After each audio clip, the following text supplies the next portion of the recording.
S5+ formatlar bor. Masalan, Xitoy bilan bo'ldi, mana hozir Italiya bilan. O'z-o'zidan hozir Italiya haqidagi savoldan biz Ostonadagi sammitga ham ketib qoldik. Shuni yoritish bahonasida. S5+ formatlar, Markaziy Osiyo bilan o'tkaziladigan sammitlar bu Markaziy Osiyoni yangi dunyo tartiboti o'rnatilayotgan vaqtda alohida subyektlilik darajasini oshiradimi? Bu birinchi savol. Va endi ikkinchisi, Yevropa bilan bo'ladigan bunaqa S5+ u kimlarnidir jig'iga tegishi ham mumkin-ku. Endi S5+ formati bu avvalo ochiq muloqot formati. Ya'ni bu muloqot boshqa bir davlat yoki boshqa bir kuch markazlariga qarshi qo'yilgan bir dixotomiya degan tushuncha borda, oq va qora. Ajratish. Ya'ni bunday formatni nazarda tutmaydi. Ya'ni nimasi bilan muloqot? Ya'ni u yerda kelishiladigan va muzokara qilinadigan masalalar kun tartibi avvaldan ma'lum va bu ochiq tarzda o'tkaziladi. Ya'ni tomonlar, ya'ni Markaziy Osiyo bilan ochiq konstruktiv muloqot qiladigan tomonlar uchun Markaziy Osiyo ochiq. Va eng siz aytayotgan bir ssenariy eng yomon ssenariylardan bittasi, ya'ni Markaziy Osiyoni o'ziga xos raqobat maydoniga aylanib qolishligi. Endi subyektlilik masalasiga keladigan bo'lsak, bir narsani ijobiy tendensiyani qayd etishimiz kerak.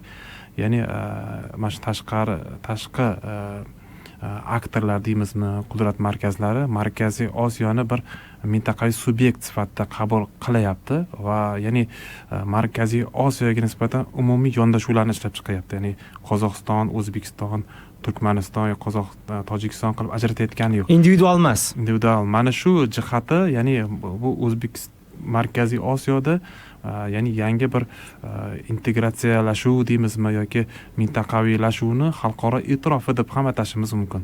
Bu holat ijobiy tendensiya, ya'ni bu ya'ni tarixda bo'lib o'tgan, ya'ni bo'lib tashlab hukmronlik qil degan prinsipni aksi.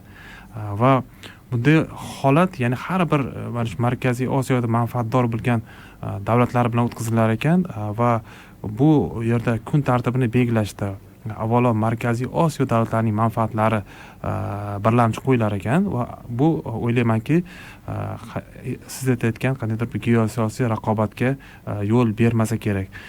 Bu birinchidan. Ikkinchidan esa ikkinchi tendensiya Markaziy Osiyo mana 2017-yildan beri Markaziy Osiyo davlatlari o'rtasida ichki anglashuv jarayoni juda ham yuqori nuqtaga yetgan. Bu davlatlarning siyosiy ishonch darajasi oshib borayotganligidan va xalq diplomatiyasi va o'zaro avval mavjud bo'lgan to'siqlarni hal etilishida tashqi aktorlarning aralashuvisiz, ularning qandaydir bir arbitrligisiz bu masalalar hal etilishi kelayotganligi va kuchli iroda ko'rsatilayotganligi, masalan, chegara masalalarini olishimiz mumkin, suv, energetika masalalarini olishimiz mumkin.